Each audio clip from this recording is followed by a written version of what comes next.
Au nord-ouest du continent européen, la Norvège s'étire sur plus de 1700 km. Montagnes et fjords marquent profondément sa partie méridionale.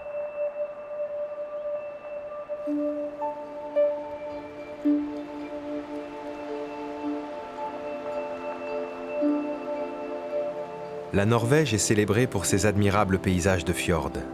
Ces profondes vallées côtières ont été submergées par les eaux marines lorsque la calotte polaire s'est retirée il y a moins de 10 000 ans. Presque tout entière recouverte par la chaîne des Alpes scandinaves, la Norvège doit en effet les formes vigoureuses de son relief aux glaciations qui l'ont régulièrement affectée et puissamment érodée pendant 2,5 millions d'années. Les paysages norvégiens portent encore les traces de cette histoire géologique tourmentée, en particulier à l'ouest. Des glaciers préhistoriques, comme celui du Folgefonna, d'innombrables lacs de montagne aux eaux cristallines, des vallées alpines taillées en auge et surplombées de pics vertigineux.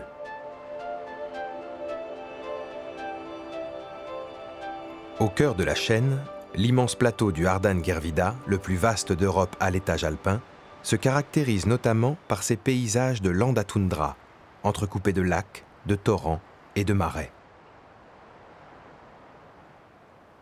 L'été, c'est un lieu privilégié pour la pratique de la randonnée, culturellement enracinée dans la vie des Norvégiens et des Scandinaves plus généralement. Thor Nicolaisen est guide de haute montagne et un passionné du friluftsliv, la vie au grand air, véritable credo national. Être dans la nature, y pratiquer des activités sont des éléments de l'identité populaire norvégienne. Nous avons beaucoup de nature vierge et beaucoup d'entre nous en ont profité dès leur plus jeune âge. C'est une partie intégrante de l'enfance et de la vie, tout simplement.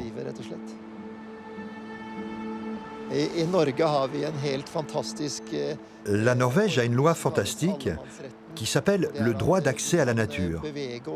Elle permet à chacun de se déplacer librement partout où il veut dans le pays, sans que le propriétaire des terres puisse l'en empêcher.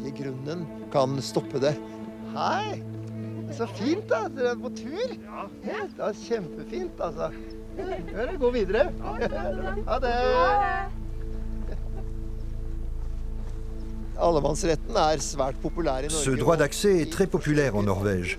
Nous tentons de le préserver le mieux possible. Il est presque sacro-saint, ce droit, et il ne doit pas être amputé ou perdu.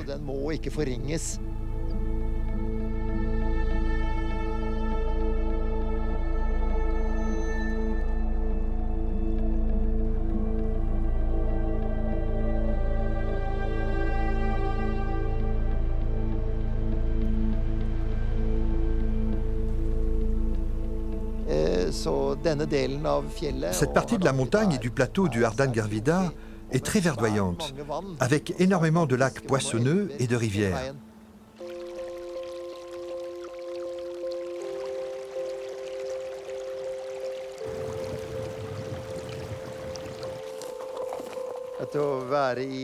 Me balader dans un paysage comme celui-ci me donne un incroyable sentiment de liberté.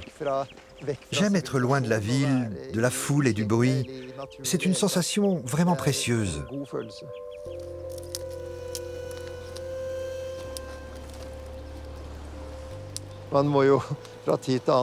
De temps en temps, il faut pouvoir fuir la société pour retrouver la sérénité.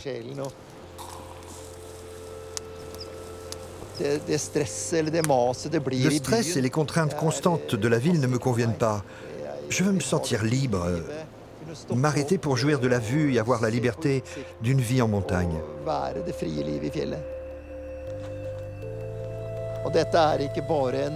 Pour moi, être guide, ce n'est pas un métier, c'est une vie, c'est la vie. J'ai eu de la chance de pouvoir exercer cette activité en montagne et j'ai bien l'intention de continuer encore longtemps. Chaque jour passé dans la montagne est un cadeau.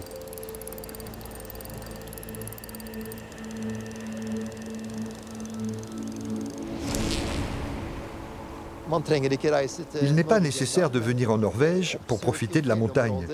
Il suffit d'aller dans la nature, là où on habite, d'être dehors, en harmonie avec elle. Je crois que ça fait du bien à tout le monde, que chacun devrait essayer de le faire. Mais attention, si vous allez en montagne ou partez en randonnée, ça devient vite addictif. Vous aurez envie de recommencer. Mais ce n'est pas vraiment un vice.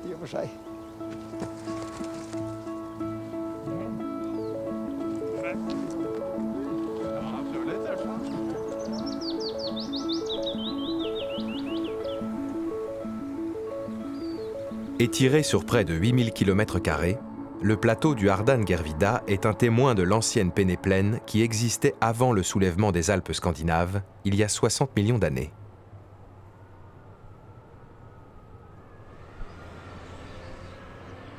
Certains des nombreux lacs qui le parsèment comptent parmi les plus profonds du pays, parfois de plusieurs centaines de mètres, un autre témoignage de la puissance de l'érosion glaciaire.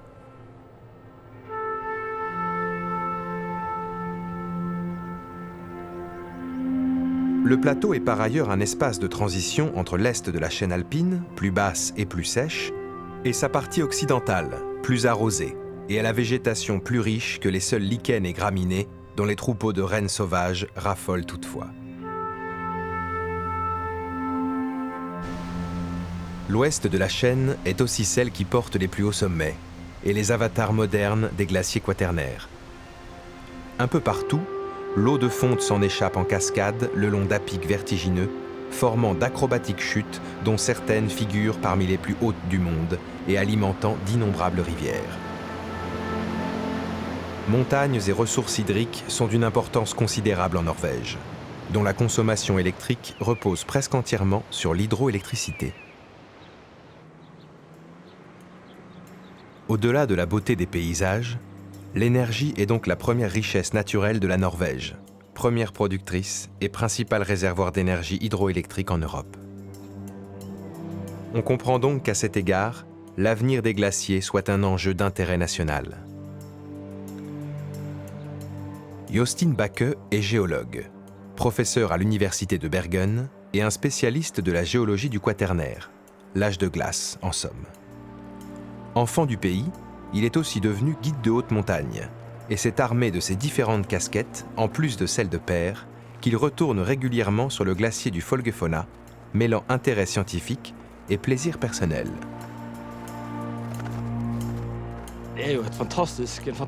Ici au sommet, c'est un monde merveilleux. Nous sommes vraiment sur le toit du monde, pas vrai? Tout s'offre à notre regard autour et nous voyons ces immenses étendues blanches. Être au sommet d'un glacier apporte une fantastique sérénité. C'est très différent de tout ce qu'on peut ressentir ailleurs. Cette paix apporte une perspective différente avec ces paysages immuables.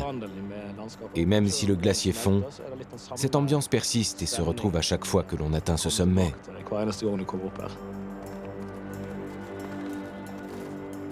Ce qui caractérise le Folgefonna, c'est qu'il s'agit d'une zone de haute montagne située sur une presqu'île entourée de fjords de tous les côtés.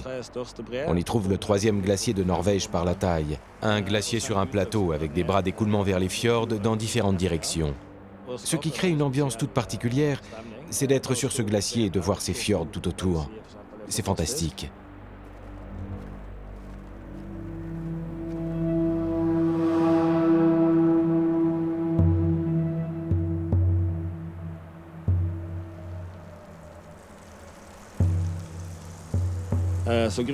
Si ce glacier existe encore, c'est grâce aux abondantes précipitations de l'hiver. Ici, il tombe à peu près 15 mètres de neige en saison, et ça fond très lentement. C'est dû à la proximité de l'océan qui apporte beaucoup d'air humide. Ce glacier devrait donc survivre un peu plus longtemps que beaucoup d'autres. Ceux des Alpes, par exemple, qui sont beaucoup plus sensibles à la température.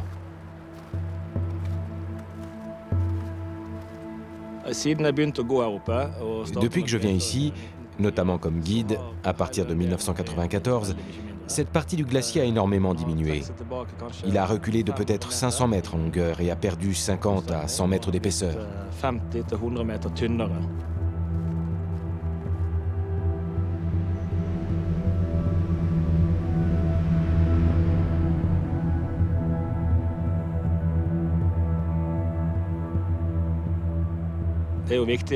Il est important que la génération qui vient puisse profiter de ce glacier, car il est en train de fondre très vite. Je suis donc très heureux que mes enfants aient envie de m'accompagner et puissent le voir comme une preuve du changement climatique. Il y a peu d'endroits au monde où on le voit aussi clairement qu'ici. On voit nettement que la glace fond d'année en année et se réduit toujours plus.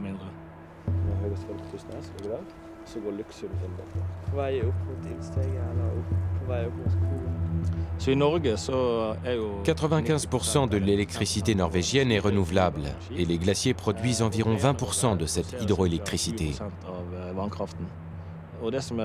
Mais maintenant que les glaciers s'amenuisent, les centrales qui utilisent leur eau de fonte risquent de ne plus en avoir à l'avenir.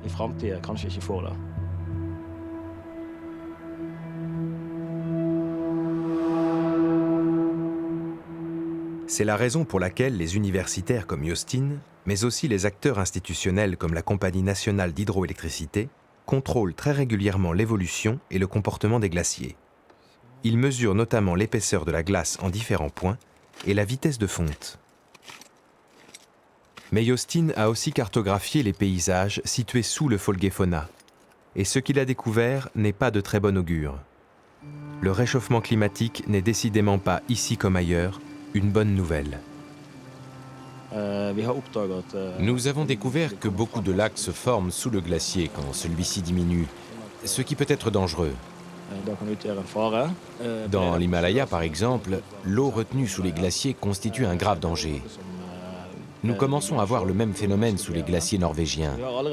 Nous avons déjà eu des inondations catastrophiques causées par ces glaciers et c'est un risque naturel qui va augmenter à l'avenir.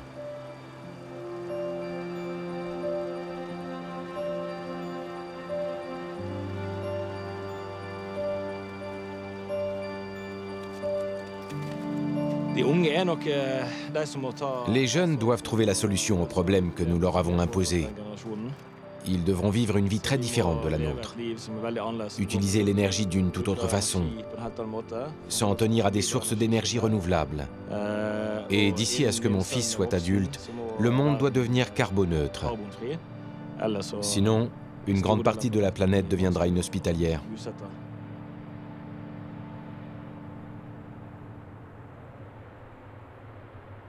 Si les études montrent qu'il est fort probable que les glaciers auront disparu de nouveau d'ici à 2100, ils ont en tout cas béni la terre des fjords. En se retirant, ceux du Quaternaire ont déposé d'importantes quantités de sédiments, créant par endroits de larges terrasses. C'est sur ces terres fertiles et idéalement situées pour le transport que s'installèrent naturellement les premiers agriculteurs norvégiens. Large et aéré, avec ses pentes plutôt douces, le fjord de Hardanger et ses nombreux bras secondaires sont devenus au fil des siècles le verger de la Norvège, se faisant une spécialité des pommes, des poires, des prunes et autres cerises. 40% de la production fruitière du pays en provient. C'est ici que Jan Ovenes cultive son jardin familial, transmis depuis 6 générations. Ce fjord est très spécial. La tradition de la culture des fruits y est très ancienne. Il y avait un couvent de moines sur la rive opposée. Au XIIIe siècle, ces moines venus d'Angleterre ont apporté avec eux des arbres fruitiers et des techniques d'arboriculture. Comme les Vikings la pratiquaient déjà, elle a ainsi pu progresser pour devenir un peu plus robuste et plus commercialisable.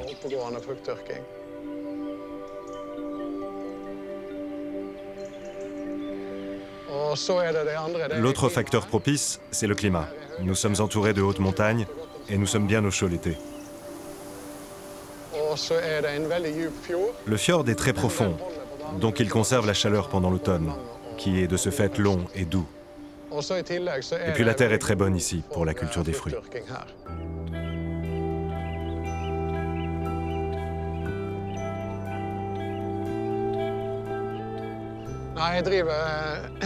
Mon exploitation est trop grande pour que je puisse la gérer seul.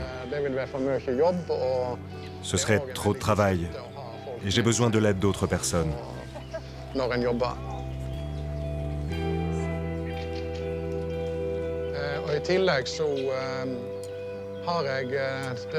Je travaille avec ceux que l'on appelle des woofers. Ce sont des bénévoles qui viennent travailler pour des périodes plus ou moins longues en échange du gîte et du couvert.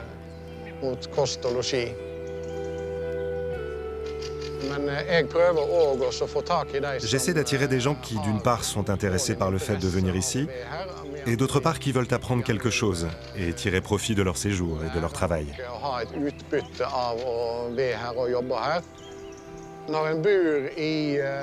Même quand on habite au milieu de cette nature et de ces paysages, on s'habitue très vite. Et il m'arrive de me promener ici sans trop penser au fait que c'est vraiment fantastique. Je trouve donc cela très intéressant d'avoir des invités venus d'autres pays, qui sont complètement stupéfiés par ce qu'ils voient par la fenêtre de la cuisine, par le genre de paysage dans lesquels nous vivons.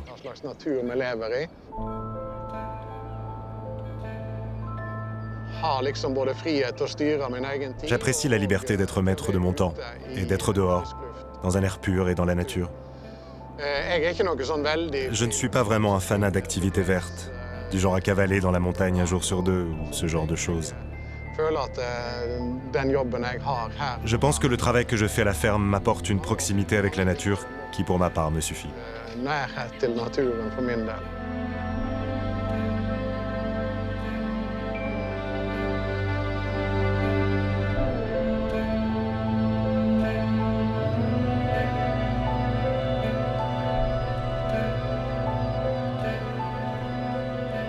Pénétrant pour certains jusqu'à 200 km à l'intérieur des terres, les fjords ont longtemps été des voies navigables idéales, en l'absence de route, pour écouler les marchandises vers les grands ports de la côte norvégienne, où se concentre encore l'essentiel de la population.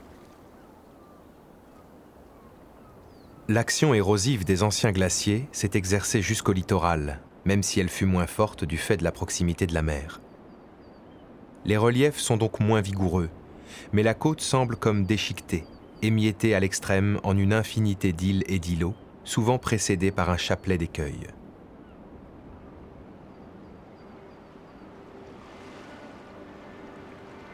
Sur l'île de Tofteina, à une demi-heure au nord-ouest du port de Bergen, les falaises de granit forment un ultime rempart face à la mer de Norvège. Ici comme ailleurs le long de la côte ouest, leur paysage tout en beauté minérale, leur forme et le microclimat plus doux et moins pluvieux dont elles jouissent attirent les amateurs d'escalade et d'évasion comme milieu casse-tête.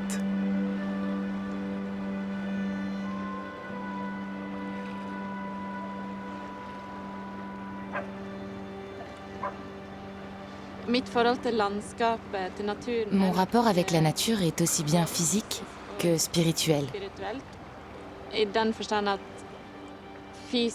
Physique au sens que lorsque je gamberge, j'aime sortir pour me lancer un défi physique et essayer de le relever.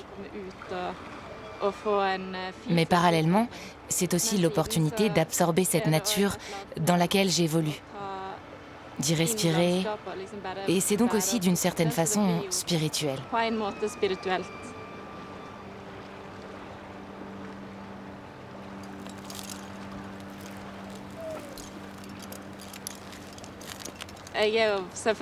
Bien sûr que j'ai peur de tomber. Quand on grimpe beaucoup, ce sentiment s'atténue un peu. On se concentre plus sur la progression vers le sommet que sur ce qui est inquiétant.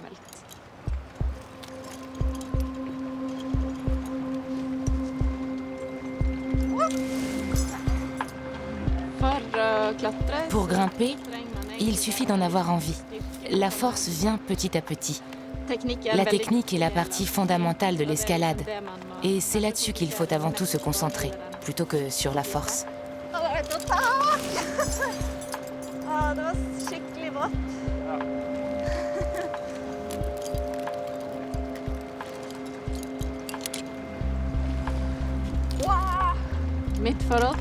Mon rapport avec le rocher n'est absolument pas un rapport d'hostilité.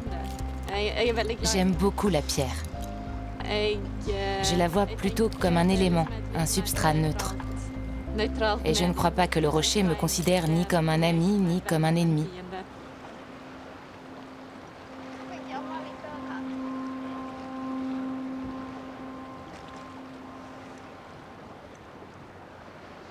Si les falaises de Tofteina lui offrent ainsi toutes sortes de voies équipées pour l'escalade sportive, Milieu a sa spécialité. Grimper n'est pas en tout cas pour la jeune diplômée en sciences politiques une pratique solitaire, mais plutôt l'occasion de partager des moments en pleine nature avec son petit ami Knut et leur fidèle compagnon à quatre pattes. La spécialité que Milieu a fait sienne exige aussi le plus souvent l'assistance d'un partenaire. À l'origine, simple méthode d'entraînement et pratiquée sur de gros rochers, le bloc est devenu une discipline à part entière, très technique et orientée vers la recherche du mouvement parfait. Le bloc, c'est de l'escalade à des hauteurs relativement faibles, mais sans corde et sans sécurité pour grimper. Alors on étend de gros tapis au sol pour se protéger en cas de chute. On peut aussi le faire en compagnie d'un ami qui peut vous réceptionner si vous tombez. Dans l'escalade, le mental est surtout une question d'oser, c'est-à-dire de lâcher prise et peut-être de perdre le contrôle. Le bloc, lui, permet plutôt de tester ses limites physiques personnelles.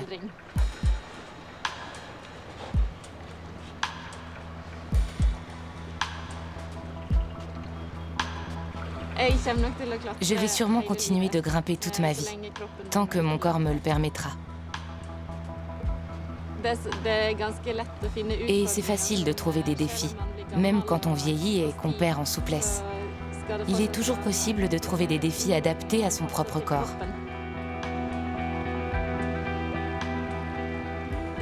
Je vais escalader toute ma vie parce que c'est une façon fantastique de sortir et de profiter de la nature. Pour une citadine, c'est un très bon moyen de trouver son équilibre.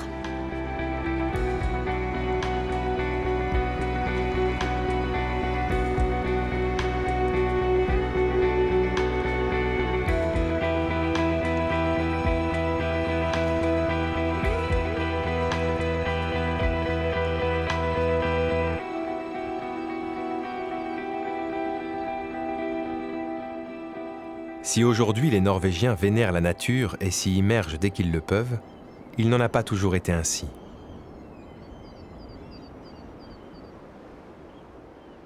Longtemps, d'une manière générale, les habitants n'osèrent s'aventurer dans les montagnes, qui demeuraient effrayantes à leurs yeux. C'est aussi que les voies de communication terrestre y étaient pour ainsi dire inexistantes ou très périlleuses. Les progrès techniques du XIXe siècle, en particulier l'invention de la dynamite, furent déterminants. Celle-ci permit en effet d'ouvrir des routes à flanc de montagne.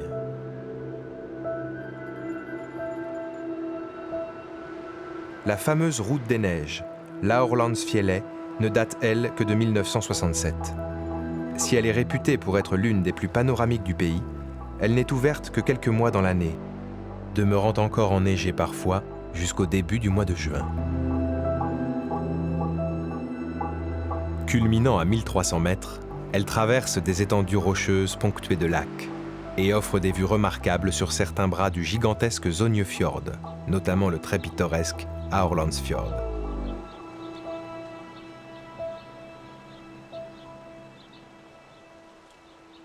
C'est sur les pentes de ce dernier, entre 500 et 1100 mètres au-dessus du village de Flam, que Vigdis Sandvik, professeur d'écologie à l'université de Bergen, mène avec ses étudiants un vaste travail de recherche sur les évolutions des milieux alpins. Nous savons que le climat de cette région va se réchauffer. Il se réchauffe déjà rapidement aujourd'hui. Nous savons aussi que les précipitations vont augmenter et nous voulons savoir quel en sera l'impact sur la végétation et les écosystèmes, sur le mode de fonctionnement de tout l'ensemble.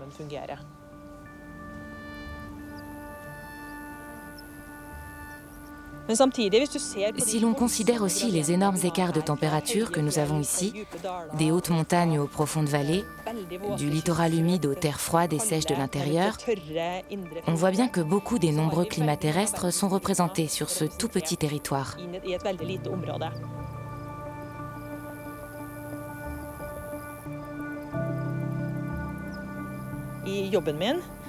Dans mon travail, je fais des expériences sur le terrain et le paysage que vous voyez est mon bureau d'été.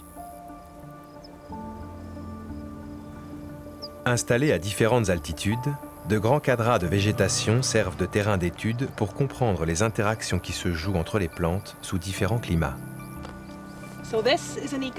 Ceci est donc un écosystème. Si on regarde une pelouse alpine, on pensera le plus souvent à ce qu'on voit, les fleurs, l'herbe, et on va penser à leur pouvoir de photosynthèse, etc. Mais on oublie fréquemment qu'il y a une vie là-dessous. Il y a des racines, il y a des micro-organismes, et eux aussi font partie de cet écosystème. Ils interagissent avec les plantes au-dessus, avec le sol, l'air et l'atmosphère. Donc ce que nous cherchons à comprendre, c'est comment cet écosystème est influencé par le climat et par le changement climatique.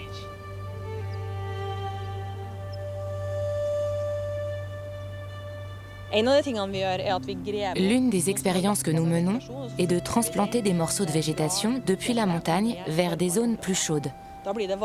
Nous leur offrons en quelques heures un climat plus doux et nous observons comment les plantes et la végétation réagissent.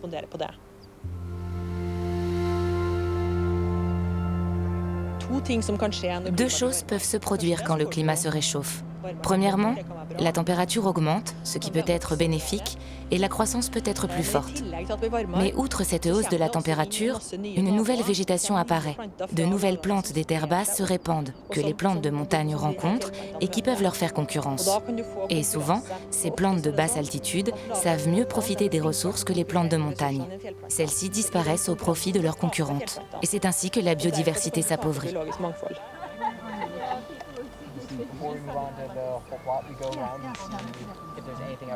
Parmi les autres expériences menées sur le terrain, l'une consiste à identifier puis à retirer systématiquement une espèce végétale à l'intérieur d'un cadras pour évaluer son impact sur l'écosystème étudié.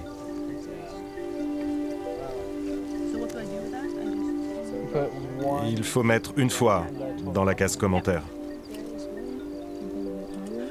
Ah oui, je la vois. C'en est une en effet.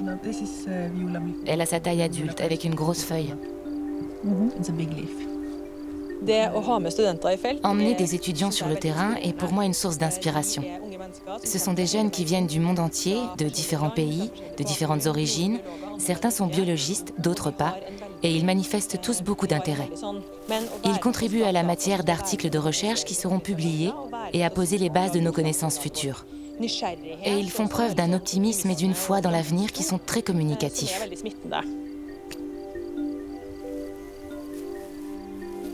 Je me vois comme une petite fourmi, une de celles qui collecte les connaissances nécessaires à la société, qui peut aussi être une porte-parole et dire ce qui est important, pourquoi c'est important, et expliquer ce que nous pouvons faire pour protéger la nature.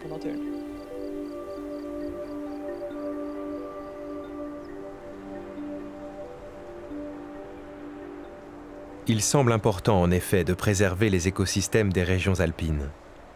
Ceux-ci remplissent de nombreuses fonctions environnementales, mais sont très sensibles aux changements climatiques qui s'opèrent actuellement. Outre ces changements, les écosystèmes alpins norvégiens sont sensibles à l'excès d'azote dans l'atmosphère. Une pollution par exemple émise localement par les bateaux de croisière qui sillonnent les fjords.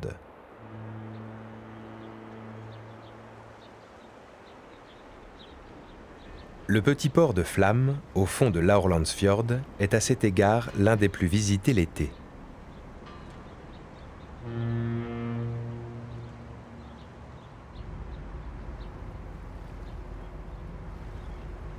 L'une des pistes pour réduire l'impact de ces phénomènes sur les écosystèmes alpins réside peut-être dans les montagnes elles-mêmes.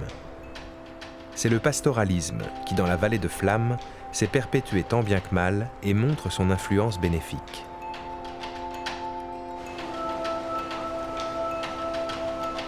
Les chèvres d'Anne-Carrie d'Alsbotten vivent en semi-autonomie tout l'été dans les alpages et stimulent l'écosystème en broutant. Elles sont par ailleurs de bien dociles compagnonnes. Ce matin, j'ai vu que les chèvres étaient tout là-haut. Elles redescendent en broutant les fleurs qu'elles trouvent sur les coteaux. C'est là qu'elles trouvent l'herbe la plus fraîche et la plus tendre et nous donnent aussi beaucoup de bon lait.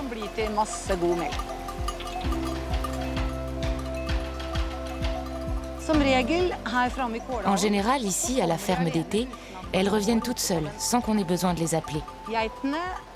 Les chèvres ont appris à le faire avec le temps. Et comme il y a toujours de vieilles chèvres dans un troupeau, les nouvelles apprennent avec les anciennes.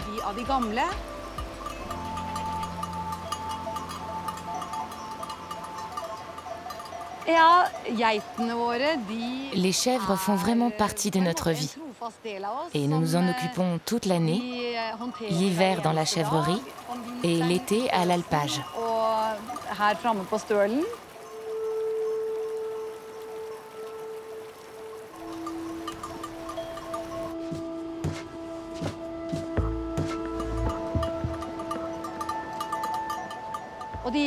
Ce sont des animaux grégaires qui aiment beaucoup le contact humain et s'entendent très bien entre eux, même si parfois ils peuvent se montrer un peu rudes.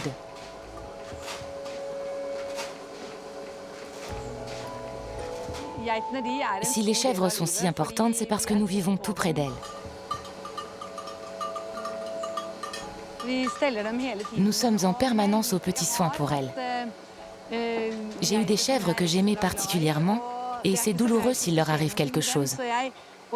Il nous arrive aussi d'abattre des chèvres à l'automne quand elles sont trop vieilles ou trop malades.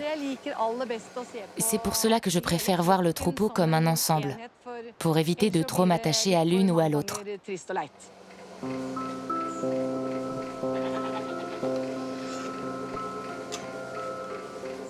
L'élevage pastoral existe en Norvège depuis des temps très anciens. Et il est vraisemblable que dès le IXe siècle, les Vikings pratiquaient la transhumance vers les alpages. S'il était situé très haut, le chalet d'été devenait un lieu de vie où l'on transformait le lait, et il arrivait souvent que ce soit les femmes qui s'y installent avec les enfants. C'est un peu l'histoire de la ferme familiale d'Anne-Carrie. Les ancêtres de mes petits-enfants venaient déjà ici par le passé. Certains d'entre eux ont grandi plus bas à la ferme, en contrebas de la cascade.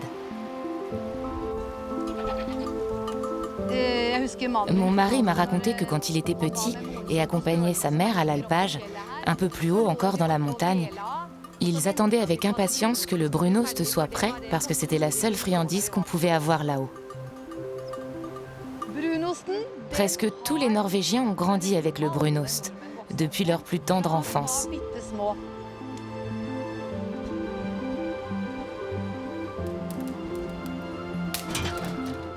Le brunost est en effet l'ingrédient incontournable de tous les encas norvégiens. Après avoir longtemps vendu son lait à une coopérative, voilà une dizaine d'années qu'Anne-Carrie prépare et vend le sien au chalet d'été. Le brunost que nous faisons a un goût assez fort. Il doit être un peu sucré, certains disent aussi un peu salé. Mais je ne sais pas bien à quoi le comparer. C'est une caramélisation, mais sans le goût de caramel, je trouve. En fait, le goût du brunost est unique.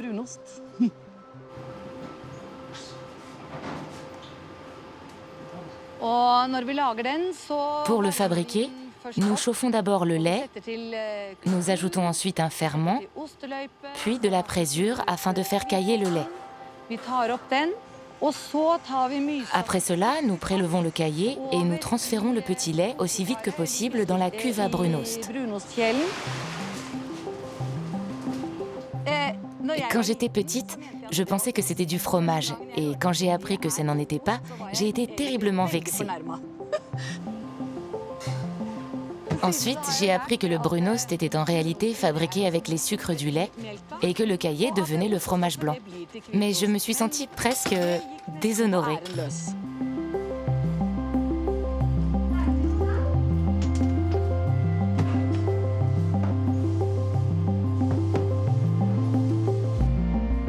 Forte d'avoir contribué à relancer l'activité fromagère artisanale dans la vallée de Flamme, et malgré les difficultés des débuts, Anne-Carrie ne changerait pour rien au monde son mode de vie.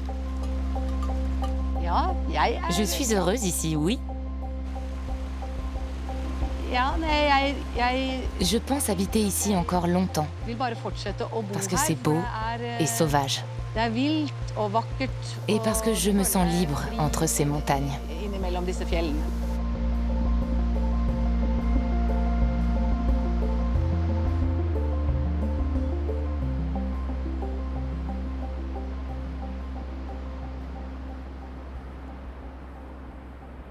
De nombreuses études ont démontré que le pastoralisme était essentiel au maintien des paysages culturels, comme celui des montagnes et fjords de Norvège.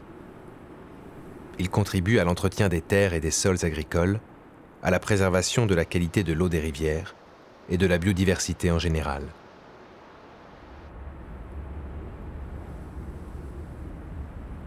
La région du Sognefjord peut s'enorgueillir d'une autre spécificité que le brunost, celle de posséder parmi les plus belles et les plus anciennes églises en bois debout de Norvège.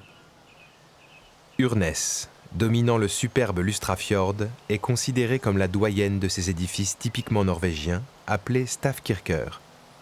Elle daterait du milieu du XIIe siècle, et c'est l'une des 28 survivantes sur le millier d'églises de ce type qui furent construites entre 1100 et 1350 environ.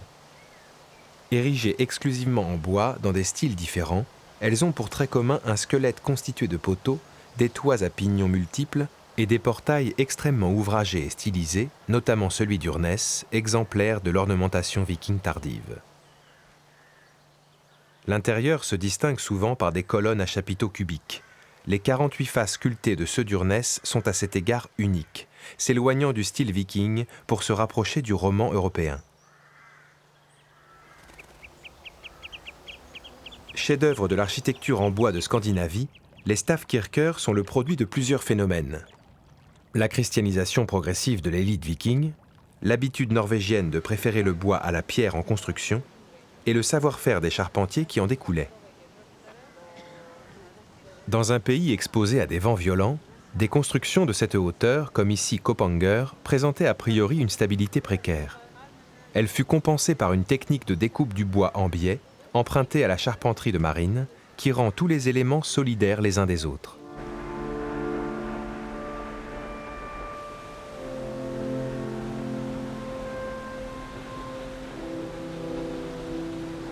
Aujourd'hui, la plus visitée des églises en bois debout se trouve également dans la région du Sognefjord, au bord de la rivière Lærdalselvi.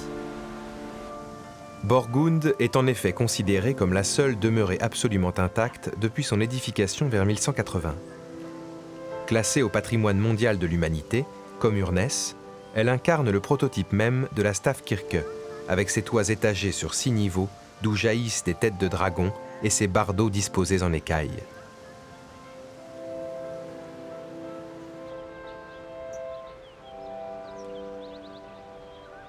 Mais c'est à 200 km plus au sud, dans la région du Télémark, que l'on trouve la plus grande de toutes. Edal. Avec ses 25 mètres de longueur, 17 de hauteur et ses 3 tours, elle donne l'impression d'une cathédrale de bois. Comme à Urnes, ces 4 portails sculptés, tous d'origine, se distinguent par leur étonnante ornementation de sarments, motifs floraux, animaux fabuleux et autres têtes d'hommes fantastiques qui continuent de fasciner le dessinateur Anders Kvalerud.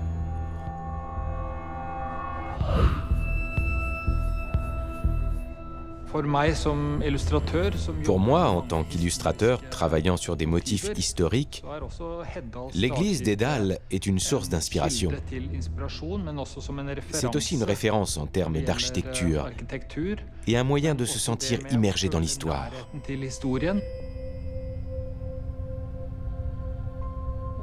J'ai fréquenté cette église durant toute mon enfance et toute ma jeunesse. Mes grands-parents s'y sont mariés et l'un de mes fils y a été baptisé. J'ai toujours été fasciné par les représentations artistiques présentes dans ce bâtiment et par ce qu'elles pouvaient bien signifier.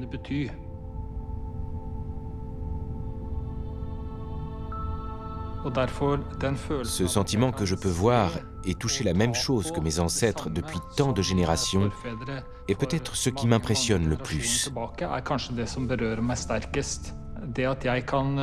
De pouvoir amener mon enfant pour le faire baptiser dans la même église que mes aïeux me donne un fort sentiment d'enracinement et de continuité dans l'histoire.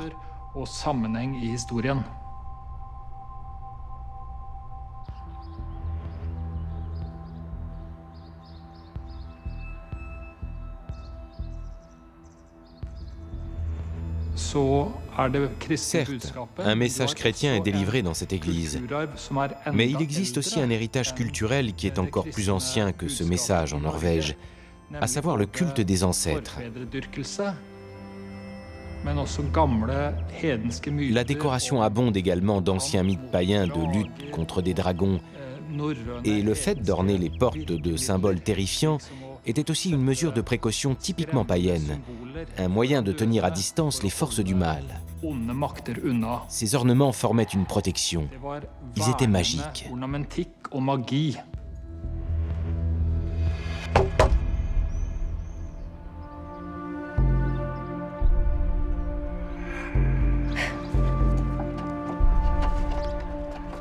Outre les décors des portails, Anders a aussi redessiné des pièces de mobilier médiéval, comme ce pupitre du XIIIe siècle, dont de jeunes charpentiers réalisent la copie devant l'église.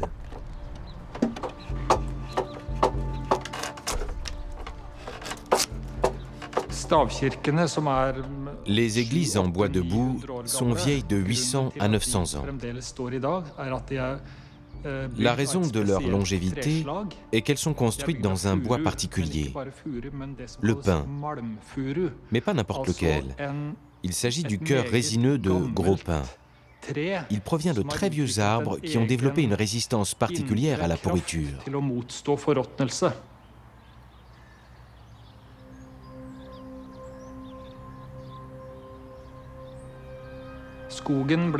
La forêt était jadis considérée comme une ressource importante que l'on soignait et surveillait avec attention. La gestion d'une forêt était un projet à long terme. On le faisait pour les générations à venir, et c'est encore le cas en Norvège. Quand on a construit l'église des Dalles, on a utilisé le strict minimum de bois nécessaire et on a laissé le reste sur pied. Il n'y a pas eu de coupe rase comme on l'a fait plus tard en Norvège, au XVIe et XVIIe siècle. Presque toute la Norvège du Sud a alors été déboisée, parce que ces troncs ont servi à soutenir les villes des Pays-Bas ou encore Venise.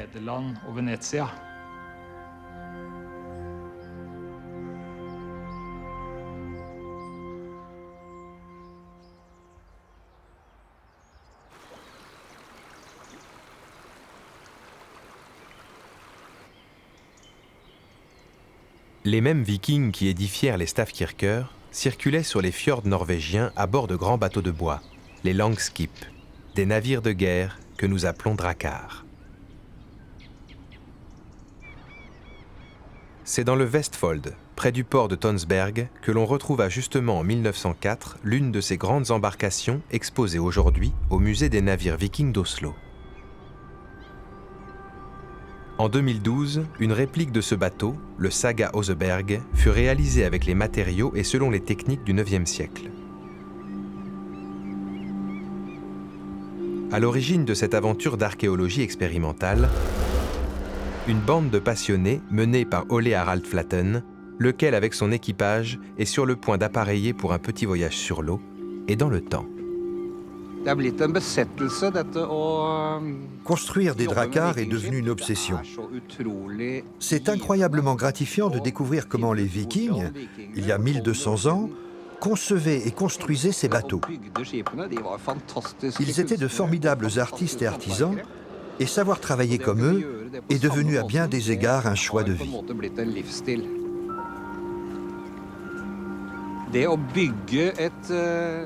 Construire un drakkar est un art.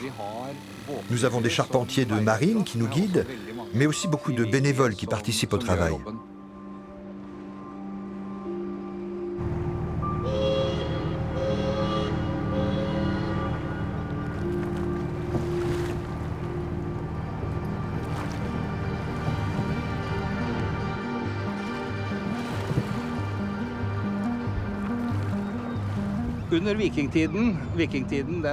L'ère viking est surtout connue pour les attaques menées à travers toute l'Europe.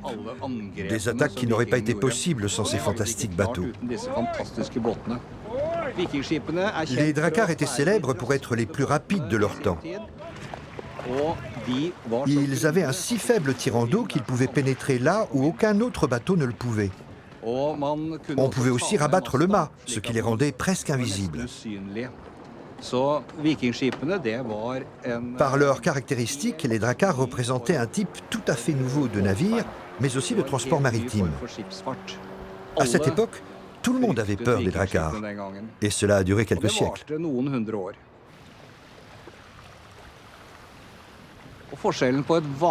La différence entre un simple voilier et un drakkar, c'est que le voilier pique dans la mer, tandis qu'un drakkar, lui, se soulève. Il surfe, pour ainsi dire, sur les vagues, et c'est un plaisir incomparable.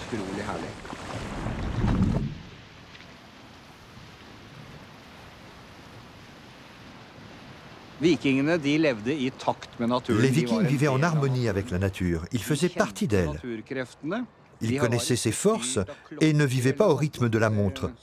Ils n'en avaient pas d'ailleurs. Si le temps était défavorable, ils restaient sur place et attendaient qu'il change. Ils suivaient la nature au lieu de lutter contre elle.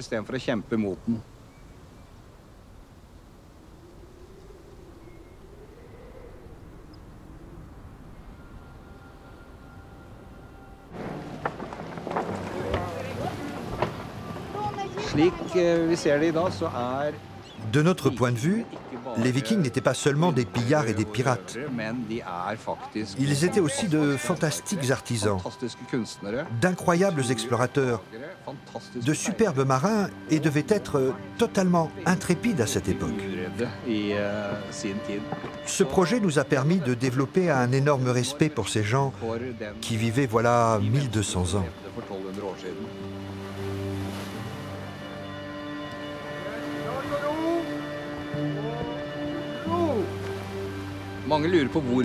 Beaucoup de gens se demandent pourquoi nous faisons cela, et je comprends leur questionnement. Mais nous offrons d'abord à tous la possibilité de participer à quelque chose d'unique, de quitter le monde de l'informatique et le monde numérique qui est le nôtre, pour apprendre un artisanat qu'utilisaient nos ancêtres. Nous tentons de le transmettre et nous sommes ainsi une sorte de musée vivant.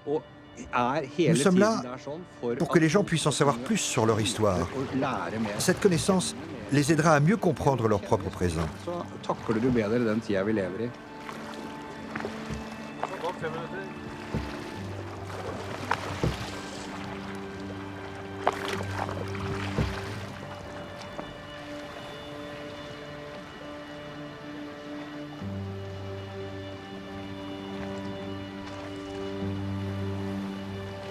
La nature occupe une position fondamentale dans l'identité norvégienne, les habitants lui vouant un véritable culte. Et à considérer la démesure des paysages naturels, entre fjords, montagnes et glaciers, cela n'est pas très surprenant.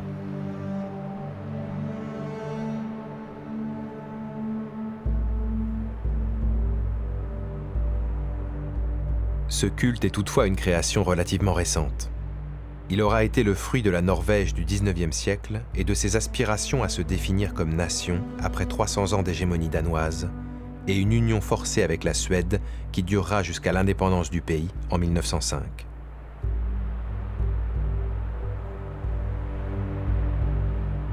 Les Norvégiens auront alors en vain cherché ce qui pouvait bien les distinguer de leurs voisins scandinaves. Pauvres, sans hauts faits historiques ou économiques à mettre en avant, ils prirent conscience que cette nature superlative, ces paysages variés, impressionnants et majestueux, étaient leur bien le plus précieux, et qu'ils pouvaient ainsi constituer la base de leur fierté nationale.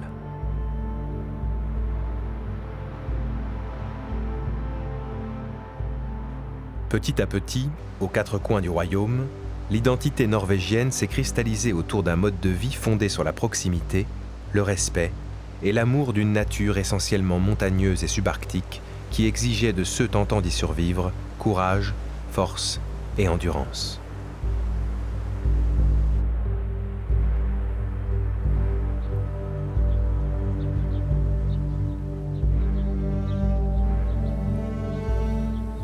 Les temps ont toutefois bien changé. Les Norvégiens sont devenus parmi les peuples les plus riches de la planète grâce à l'exploitation aujourd'hui discutable des hydrocarbures. Et la plupart d'entre eux habitent désormais en ville. Il n'en reste pas moins que leur idéal repose sur une vie au grand air, en profonde communion avec les éléments, dans la nature.